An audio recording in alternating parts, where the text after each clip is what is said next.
بسم اللہ الرحمن الرحیم۔ السلام علیکم، آپ سن رہے ہیں طارق اسماعیل ساگر آفیشیل یوٹیوب چینل۔ روشن راہ کی طرف قدم بڑھاتے ہوئے ہمارا مقصد کم وقت میں اہم پیغامات کی آپ تک ترسیل ہے۔ آج ہم پاکستان کو درپیش اندرونی اور بیرونی چیلنجز کے حوالے سے بات کریں گے۔ جیسا کہ ہم سب جانتے ہیں کہ مملکت خداداد آج دہشت گردی اور فرقہ واریت کے خلاف طویل جدوجہد کرنے کے بعد ماضی کی نسبت کہیں زیادہ مضبوط ہے۔ پاکستان بھارت سے 24 سال بعد ایٹمی طاقت بننے کے باوجود آج دفاعی لحاظ سے بھارت سے کہیں آگے ہے، جس کی مثال 10 نیوکلیئر وار ہیڈز کی برتری ہے۔ یعنی آج پاکستان 160 نیوکلیئر وار ہیڈز رکھتا ہے، جبکہ بھارت کے پاس 140 سے 150 تک نیوکلیئر وار ہیڈز موجود ہیں۔ بھارت اپنے دفاعی بجٹ پر سب سے زیادہ پیسہ خرچ کرنے کے باوجود انٹرنیشنل انسٹی ٹیوٹ آف اسٹریٹجک اسٹڈیز کے عالمی ماہرین کی نظر میں اپنا دفاعی نظام پاکستان کے دفاعی نظام سے زیادہ مؤثر نہ بنا سکا۔ کروز ٹیکنالوجی اور نیوکلیئر میزائل ٹیکنالوجی میں پاکستان کی فضا، زمین اور سمندر سے میزائل فائر کرنے کی صلاحیت نے بھارت کا کولڈ اسٹار ڈاکٹرائن کا منصوبہ خاک میں ملا دیا ہے۔ یہ رپورٹ انٹرنیشنل پیس ریسرچ انسٹی ٹیوٹ بھی پبلش کر چکا ہے۔ آبدوز سے کروز میزائل بابر 3 کے کامیاب تجربے نے بھارت کی دفاعی برتری کے تابوت میں آخری کل پہلے ہی ٹھوک دیا ہے۔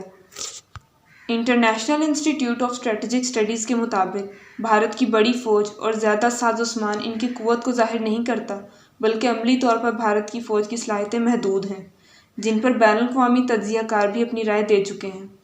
پاکستان کی دفاعی صلاحیت میں سب سے پہلے میدان جنگ میں کارروائی کرنے battle field range ballistic missiles کی بات کی جائے تو ان میں نصر، حطف اور ابدالی میزائل شامل ہیں۔ شارٹ رینج بیلسٹک میزائل میں غزنوی اور شاہین 1 شامل ہیں۔ میڈیم رینج بیلسٹک میں غوری 1، غوری 2، شاہین 2 اور ابدالی میزائل شامل ہیں۔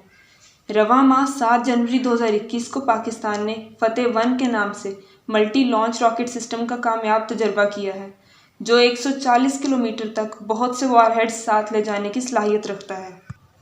سب سے خاص بات یہ ہے کہ 3 دن پہلے 20 جنوری 2021 کو پاکستان نے اپنے دفاعی نظام کو اور مضبوط بناتے ہوئے شاہین 3 میزائل کا کامیاب تجربہ کیا ہے۔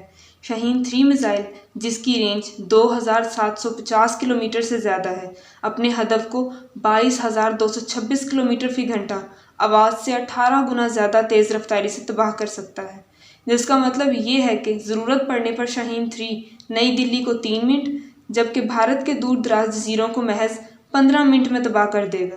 شاہین 3 میزائل دوران پرواز 50,000 میٹر سے بھی زیادہ بلندی پر خلا کے بہت قریب پہنچ کر اپنے نشانے کی جانب بڑھتا ہے۔ میزائل کو بیک وقت 1000 کلوگرام ایٹم بم سے لیس کیا جا سکتا ہے، جس کا توڑ فی الحال بھارت کے اینٹی میزائل سسٹم کے پاس نہیں ہے۔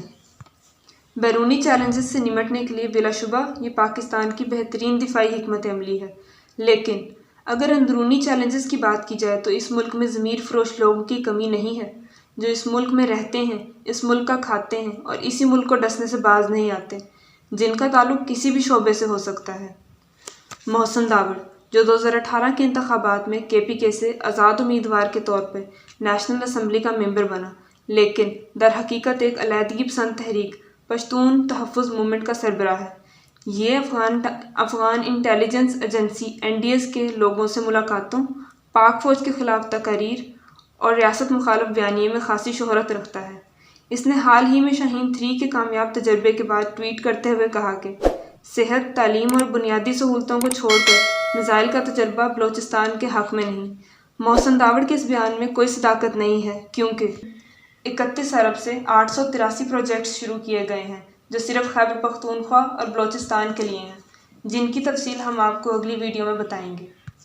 اس کے علاوہ شیر محمد بگٹی، جو BLA کے سربراہ برہم داغ بگٹی کا غلام ہے اور آج کل بلوچستان ریپبلکن پارٹی کے نام سے ایک علیحدگی پسند تحریک چلا رہا ہے، اس کا کہنا تھا کہ میزائل کے تجربے سے لوگ زخمی ہوئے ہیں، جبکہ اسی طرح کے بیانات بعد میں بھارتی TV چینلز پر نشر کیے گئے۔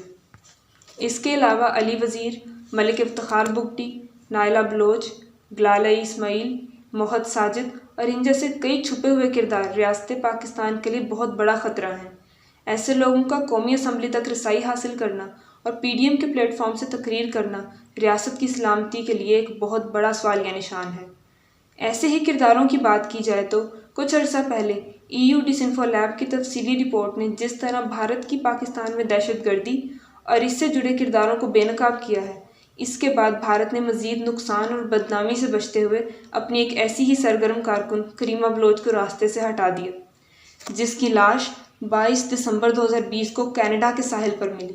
دراصل یہ وہ عورت تھی جس نے را کے کہنے پر 2014 میں زاہد بلوچ کو قتل کیا اور پھر اپنے آقاؤں کی مدد سے کینیڈا میں سیاسی پناہ لے لی، جہاں را اسے 4 سال تک اپنے مذموم مقاصد کے لیے استعمال کرتی رہی اور ایکسپوز ہو جانے پر اسے قتل کر دیا، جس کا ذکر ساؤتھ ایشین ڈیفنس اینالسٹ مچل بورس نے اپنے ایک ٹویٹ میں بھی کیا ہے۔ دراصل کریمہ بلوچ اور اس جیسے دوسرے کرداروں کی سیاہ کاریوں کو عالمی سطح پر شہرت دلانے والے یہی لفافہ صحافی ہیں، جو پیسے کے حصول کے لیے کسی بھی حد تک گر سکتے ہیں، اور یہ گاہے بگاہے اس بات کا ثبوت بھی دیتے رہتے ہیں۔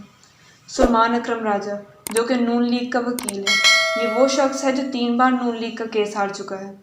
گزشتہ برس سلمان اکرم راجہ کی سربراہی میں 18 نومبر 2020 کو 16 سے زائد لفافہ صحافیوں نے اسلام آباد ہائی کورٹ میں ایک پٹیشن دائر کروائی، جس میں ان کا موقف تھا کہ مفرور مجرموں کی ریاست مخالف بیانیے کو ٹی وی پر نشر کیا جائے اور ان کے انٹرویوز لینے کی بھی اجازت دے دی جائے، جس پر اسلام آباد ہائی کورٹ نے ان کی تاریخی چترول کر دی اور کہا گیا کہ تمہاری درخواست پر ہم ریاست مخالف بیانیے کو تقویت نہیں دلوا سکتے، لہٰذا خوب لان تان کے بعد انہوں نے اپنی درخواست واپس لے لی۔ اس کے بعد انہوں نے لاہور ہائی کورٹ میں پیمرا کے چیئرمین کے خلاف درخواست دائر کروائی، جس میں ان کا کہنا تھا کہ پیمرا کے چیئرمین کو ہٹا کر کسی اچھے سے صحافی کو یہ عہدہ سونپ دیا جائے، جس پر لاہور ہائی کورٹ نے شدید برہمی کا اظہار کرتے ہوئے ان کی خوب لان تان کی۔ ان صحافیوں میں حامد میر، سلیم صافی، AI رحمان، سلیمہ ہاشمی، محمد ضیاء الدین، محمد عابد حسین، منیز جہانگیر، غازی صلاح الدین، زبیدہ مصطفیٰ، نجم سیٹھی، نسیم زہرا، عنبر رحیم شمسی، غریدہ فاروقی، محمد سرفراز، منصور علی خان، زاہد حسین، اسما شیرازی اور اعجاز احمد شامل ہیں۔ میڈیا جو ریاست کے 4 بنیادی ستونوں میں سے ایک ہے، اس کا منفی کردار بلا شبہ ریاستی سلامتی کے لیے خطرہ ہے۔ معزز ناظرین، آپ سے گزارش ہے کہ غداروں کو پہچانیں اور ان کے شر سے محفوظ رہیں۔ یہ مملکت خدا داد کی جنگ ہے، یہ کسی ایک ادارے کی ذمہ داری نہیں، بلکہ بحیثیت پاکستانی ہر پلیٹ فارم پر عرض پاک کے لیے مثبت کردار ادا کرنا ہم سب پر فرض ہے۔ اللہ حافظ۔ وما علینا الا البلاغ المبین۔ ناظرین کرام، درخواست ہے قرآن اور نماز کو ترجمے کے ساتھ جانیے، ہمارے چینل کو سبسکرائب کریں، لائک دیں اور سچ کے سفر میں ہمارا ساتھ دیں۔ آپ کا شکریہ۔